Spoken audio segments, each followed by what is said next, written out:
Hello, friends. Welcome to this week's episode of RPP Plus, Hanging Out with David Pasqualone and Friends. This is part of our free community content subscription.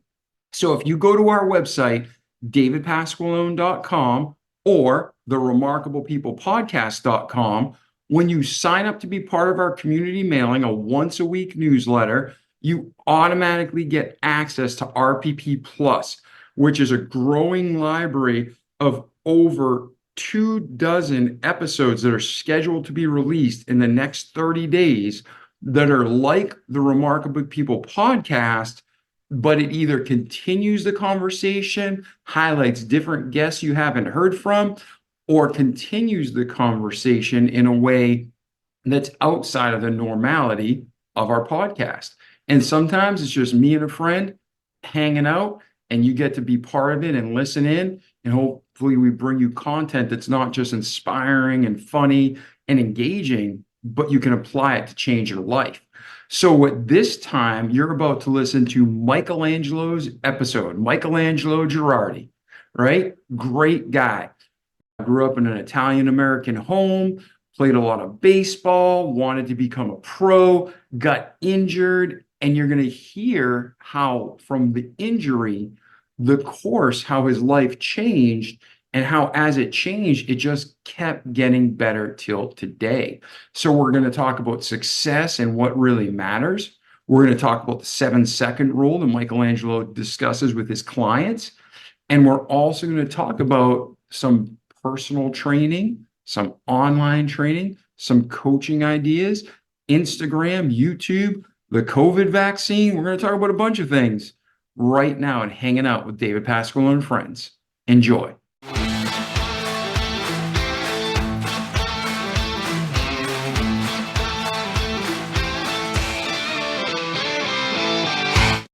Hey, Michaelangelo, how are you, my friend? Fantastic, David. How are you? Man, I'm remarkable. I'm ready for this interview. Looking forward to speaking with you. I just told the listeners about you, just a small piece of your story. But if someone's listening right now from anywhere in the world, first-time listener, or they've been with us for the 4 years, if they hang tight through your episode, what is one truth you promise they will get that they can apply to their life by the end of your story? If you hang here till the end, I'll not only be sure that you are set up for success in your professional life, but also will be able to measure success outside of profession with family, friends, and ultimately what your dream is and legacy that you want to leave behind. Excellent. And that's such an important thing because a lot of people, they live in the here and now, and we're supposed to live like today's our last day, but we're also supposed to plan like we're going to be here 100 years, right? And what legacy we can live to our grandchildren and great-grandchildren and 4 or 5 generations. So Michaelangelo, something happened in your life that even though you're still a young man, this clicked and the focus of legacy and eternity became important.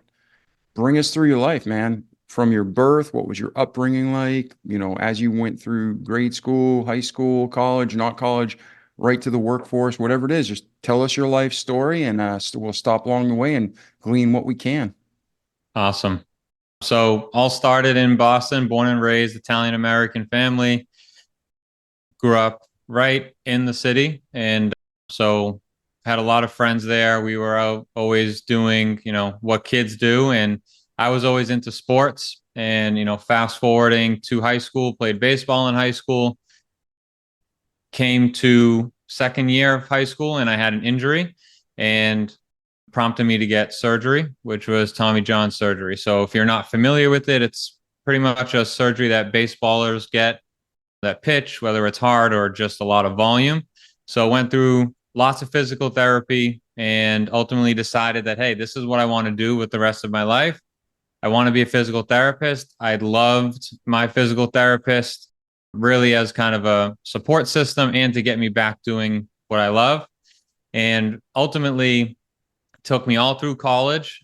I had like a 3.9 GPA. I was ready to go, wanted to, always be an entrepreneur. I was selling lemonades. I was selling sneakers on eBay. I was always selling something. And then through college, my goal was to get into graduate school for physical therapy to get my doctorate degree. Come about 2018, I think junior year summer, I started my Instagram page, Gerardi Performance, which was my fitness Instagram, and started posted there, providing value and just really falling in love with the gym once I realized the MLB probably wasn't going to work out. And so from there, ultimately got into PT school. And by this time, I already have a business that's doing really, really well. And, long story short, first semester, summer of physical therapy school, I'm going through a clinical rotation and I hate my life. I'm working 40 hours a week for free. I have this business that's doing $20,000 to $30,000 per month, or 10 to 20 at this point per month. And I'm helping people just in a different modality through fitness instead of physical therapy. And then my last semester of PT school, I grinded it out, but ultimately ended up dropping out before getting that piece of paper to pursue online coaching full time. And fast forward to today, and over $1 million in sales later, I now also help other online fitness coaches build and scale their own businesses and making sure that they're leaving a legacy for their loved ones and their family. Awesome, man. Now let's go back a little bit. Let's catch up through the story. What was your upbringing like in regards to family? Do you have brothers, sisters, aunts, uncles? What was your home like? Yeah. So 2 siblings. I have a younger sister, younger brother. I'm the oldest. Mom and dad together. My dad had a construction company, has a construction company. My mom was a stay-at-home mom, raised us kids. I lived right next door. My whole family pretty much lived on my street. So my grandmother lived right beside me, and that was great. And in my grandmother's house, my aunt lived, and then my uncle lived there for a little bit, but eventually moved out. And then up the street, I had, my great aunts, my great uncles, pretty much my whole family on my mom's side right there. And it was a loving family. Obviously, everyone has their vices in the family, and people are button heads no matter who you are. But for the most part, loving and a great upbringing. I really can't complain. Beautiful, beautiful. And then you get this injury. You have to have Tommy John surgery, but then you end up falling in love in physical therapy. So at that point, when that's happening in your life, did it just come so naturally you knew, or was there a struggle and an inner dialogue that was going on? Yeah. So, I mean, and correct me if I'm misunderstanding your question, but, I wanted to play baseball. I was going to go play college baseball. I wanted to get that scholarship. Once push came to shove and I realized, hey, I'm not the player I thought I was. And injury kind of held me back a lot. I essentially went all in on the gym, fell in love with it, building confidence. Everyone wants big biceps in high school, get the chicks. People take it more seriously. And so I fell in love with health and fitness. That ultimately led me to dive deep into bodybuilders, Jay Cutler, Ronnie Coleman, and got really knowledgeable about anatomy and that whole nine. And so when I went into physical therapy, I would always be asking questions like, what's this muscle? Why am I doing this? I was just super curious. And I remember going to PT was the best part of my week because I loved going in there and just learning and really talking to my physical therapist. Was an outstanding guy. So that transition was kind of seamless for me. It was like, hey, I think physical therapists make more than trainers. So that's what I'm going to do. I'm going to try to mend the both of them and open up my own facility was my mind. And then when you're leaving college with 1 year left, you said, what was your parents and siblings, what were family saying? Mom definitely didn't. My mom and dad are like hey, always do what you want, but they'll let you know that they're worried about your decision if it's not what they would do.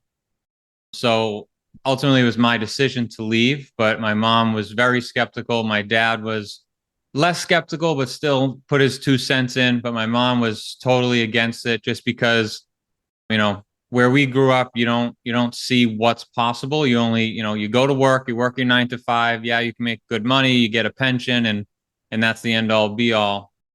So she was very, very concerned, but ultimately knew that I would do what's best for myself. And, dropping out the last semester was probably the best decision I've ever made. Because that freed you up to work on the business, correct? Yeah. So the reason why I dropped out, well, the biggest reason I dropped out is because I was having to decide, am I going to continue paying for credits? And mind you, graduate school credits are very expensive, and just skip classes because I had clients, I had to take sales calls, etc. Or, am I going to drop out and ultimately just pursue this full time? So it really clicked in my head when I realized I was making more than the people that were teaching me and probably any other physical therapist out there, unless, that's not having their own facility. So I up and left, and I was very happy with the decision because it also led me to move down to Florida a little bit faster than I would have otherwise. Yeah. And then what happened once you hit Florida? Well, this being an online kind of niche that I have, I didn't take a giant hit, but I had a pretty good in-person clientele base back home. The big hardest part for me was saying bye to my family, and still is. I wish I can bring them all here. But moving down here was pretty seamless. I think the hardest part about making a big change like that is ultimately just ripping off the band-aid and committing to it, because you're leaving your old life behind, and it's kind of you opening this new chapter and being okay with the new beginning. And what do you say to people who are, right now they're facing a decision? What was kind of your process for making that decision? Because that's a big life-changing decision. And you mentioned some of it just straight up financials, like you're making more than any practitioner would, making $240,000 a year, let's say. That's more than the average physical therapist makes by far. So was it purely mathematical? Were there other considerations? How did you come to that decision? Yeah. So the other thing that was persuading me was that my last clinical rotation had to be in an inpatient hospital. So for people who don't know, outpatient is the patient comes to you for physical therapy. Inpatient is in a hospital setting after a surgery or a stroke or something like that. So this was mid-COVID, and I had to go in a hospital, and I did not want to get vaccinated. So that was the other piece that kind of made this decision a lot easier for me. Was, hey, because I was considering, I was like, all right, do I do it? I'm this far. And if I didn't have the business, I probably would have done it. But the piece of it of like, hey, I don't want to do this. And it's already in the back of my mind that this probably physical therapy is more of an ego thing of finishing it and getting my doctorate at this point than it is I actually want to be a physical therapist. So that kind of helped me push out the door. It was not an easy decision, but ultimately, it was a decision I felt I had to make. Yeah, so I can tell you right now, YouTube is a horrible, horrible, horrible censored beast. They're full out communists at this point. So we've already mentioned the vaccine, and I want to go wherever we're going to go. Podcast, thankfully, is still a free speech platform, but this will be on Rumble exclusively. So I have so much respect for you, Michaelangelo, not taking the vaccine. I know a lot of people struggle. They are told you're fired if you don't take it. But you saying, I'm like, hey, I'm not going to finish this because I don't want to do clinicals. I have a great respect for you for that, because that's when people say follow the science and you follow the science, that vaccine is toxic. So, I mean, I'm really happy to hear that you didn't take it. Yeah. Now, go ahead. So looking back, I am as well, because I was very close to getting it, because like you said, they were kind of forcing your hand. And so I was close to it. If I didn't have this to fall back, like I can't imagine. And I was talking to students that were in my cohort, like, man, what am I going to do? And they can't drop out because they don't have something to fall back on like I did. So I totally get the people that did, and kind of their hands were forced, unfortunately. But for me, I wasn't ready to take that risk. Yeah. And again, I'm not saying it's hard, because I don't want to look down on anybody or judge, quote unquote, judge anybody for taking it. But I think there's so many people that struggle and they knew in their heart not to take it, but they buckled because of the pressure. And like you said, so, somebody else doesn't take the job. Well, now what do they do? But to Mm-hmm. me, now you got a consequence of what's going to happen the rest of your life. So we can't change what's happened in the past. But from this point forward, we need to be as a world, not just as a country, really aware of what the governments are trying to push on us and what the real agenda is, because that vaccine is poison. It is poison. There's no data supporting it. It's a vaccine's by definition is to stop us from getting something. And there's no clinical proof of it anywhere ever. So yeah, I'm tracking with you. And for the people that were kind of forced into it, man, I feel bad for them. And but now hopefully they're healthy. Hopefully they got the placebo one, right? Yeah. But yeah, but for you now, you're building your business and it's online. So talk a little bit, Michaelangelo, about who your ideal client is and what your business does. Who do you serve?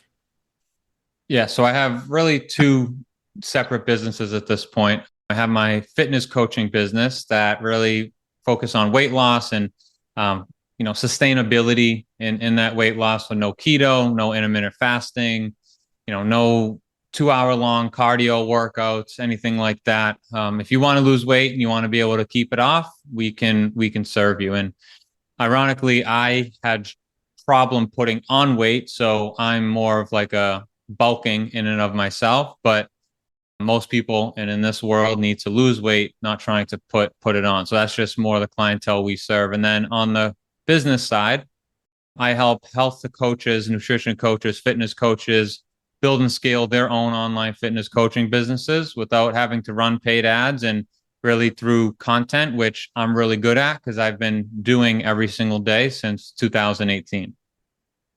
All right. And then what are some of the things specifically that people can try from their home now, and then it works and like, man, I want to talk to Michaelangelo more. So this show is all about not just what did you achieve or what did you overcome, but how you did in the practical steps so our listeners can too.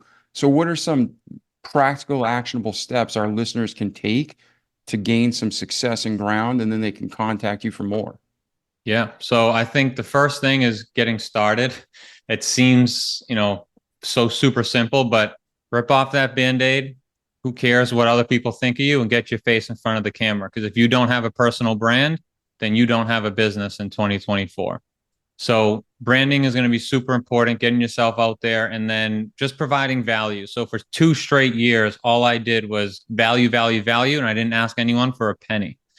Now, I'm not saying you have to do that for 2 years, but if you provide value intuitively, people want more of you, and they build trust with what you have to say. So if you're a fitness coach, you go on, you tell people how to do a squat, how to do a bench press, what to eat, what not to eat, etc. When you're just giving them all this free stuff, what people are going to pay you for is the implementation of this information, because any information that I give you or you can give or anyone else can give you is free and available on YouTube. But there's a reason why coaches aren't out of business yet. And then for the content piece of it, if you want to be a fitness coach and really scale that side, I think knowing the algorithm, so keeping your videos short, not really talking in your videos, more like on hook screens, kind of on screen hooks, excuse me. And then a super valuable caption that kind of lets the algorithm keep replaying to push your videos out on the explore page. Define that. A lot of people don't understand that concept. So talk about that really quick, like break that down a little bit. Yeah. So if you go to my page, you will see my contents, all of this all the time. So people's attention spans are shrinking, / they're more selective with who they give their attention to. So you have 7 seconds max, probably about 5 seconds at this point, to grab this person's attention and get them interested in what you have to say and offer. So for example, this one exercise has helped me lose 20 pounds, or, more believable, here are 5 things I did to lose 20 pounds in the last 90 days. Okay. That's your on-screen hook. Now down below, I call it a secondary hook, where you have the first line of your caption. And that first line of the caption will read something like, my exact strategy, with an arrow down, because that tells the viewer, open up the caption, there's value in here. And now you post a super valuable in-depth explanation of the 5 things that you did. And as this person is reading this, the video up above is replaying. And because the video is replaying, the algorithm thinks, hey, this video is getting a lot of engagement and people keep rewatching it. Let me push it out to more and more people. And think of a snowball rolling down a hill. Once it picks up momentum, it gets bigger and bigger and bigger and bigger, till eventually you go viral. And then the world's going to come to you. And viral is different for everyone, So if you're a brand new page, viral may be 10,000. If you're someone like my page, viral may be 1,000,000. There's all different types of viral. Yes. And what is your page? If though they can look at the show notes for this podcast, but what's your YouTube channel that you're focused on?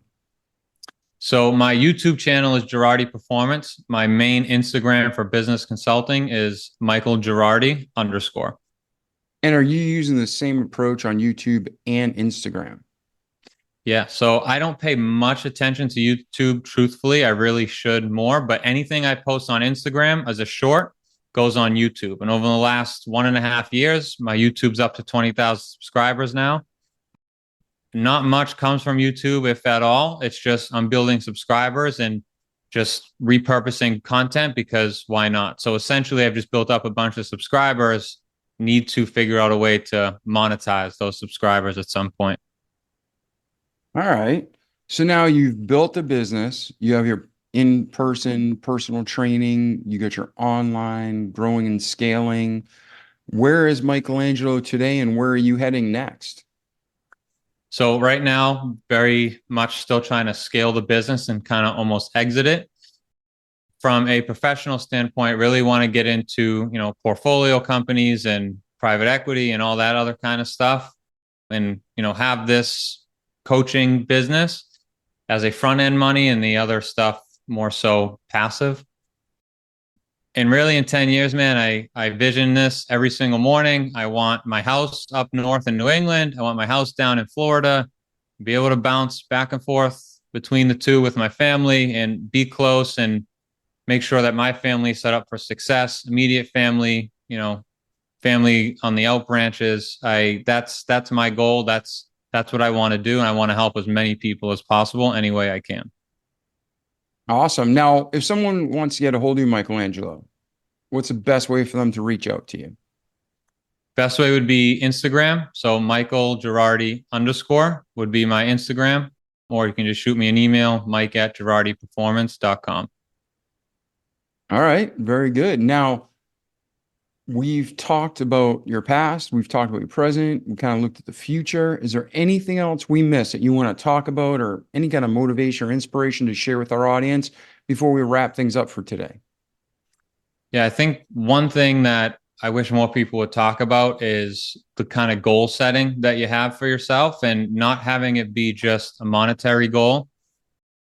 I fell into the trap of I can't wait to hit this number a month and then this much in revenue a month and then this much. I've got a lot happier and more fulfilled with my work once I really truly cared about the impact I was having and what making that much money or impacting that many clients would do for me in my future goals. So if you're listening to this and you're trying to hit that moving target, stop focusing on the monthly revenue and start focusing on what you now have the ability to do with that money and purchasing power to help other people. Because, God put us here for one reason and one reason only, and that is to serve. And there's no better feeling than helping somebody out, no matter what extent to it.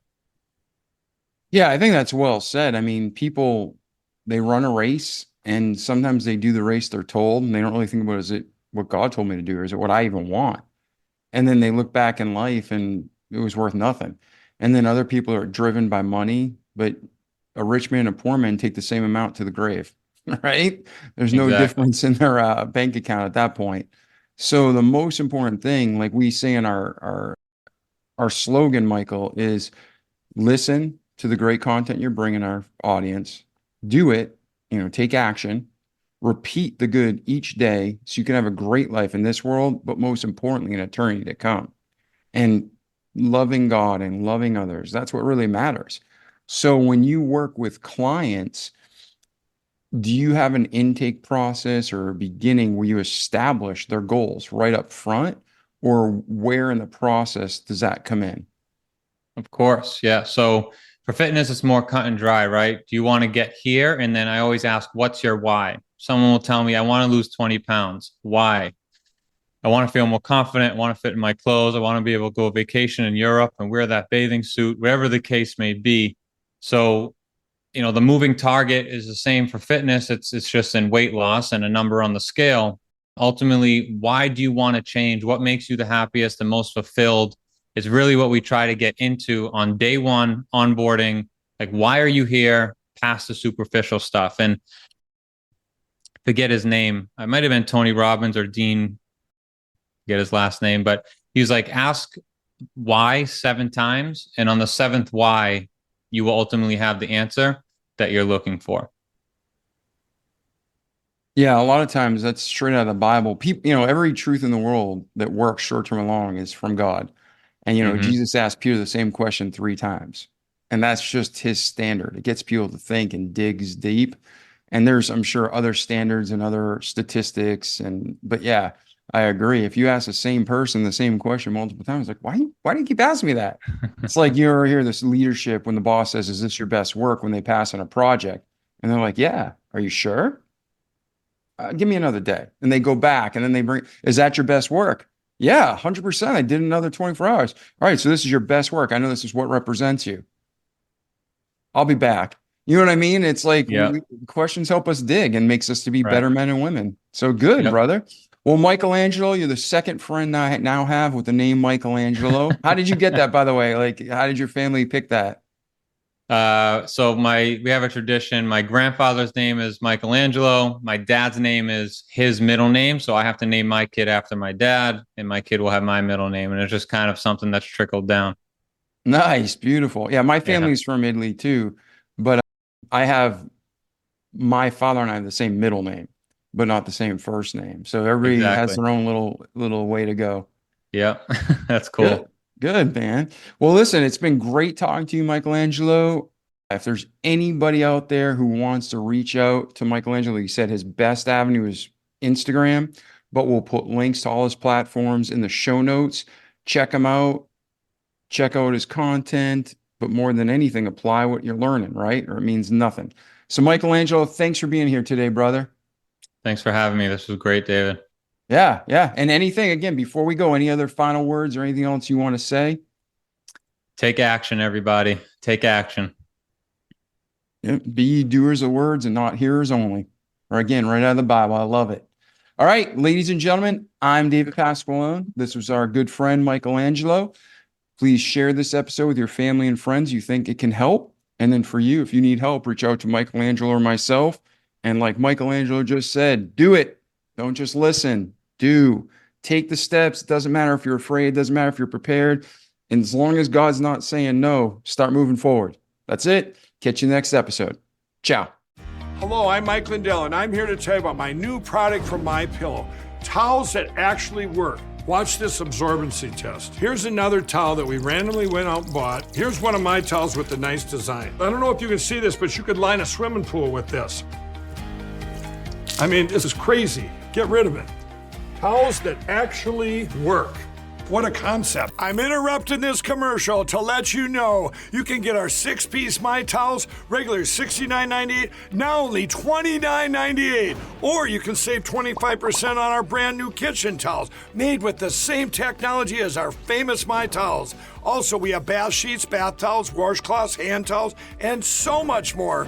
And the best part, with your promo code, your entire order ships absolutely free. So go to mypillow.com or call the number on your screen. Use that promo code to get deep discounts on all My Towels. And for a limited time, your order ships absolutely free.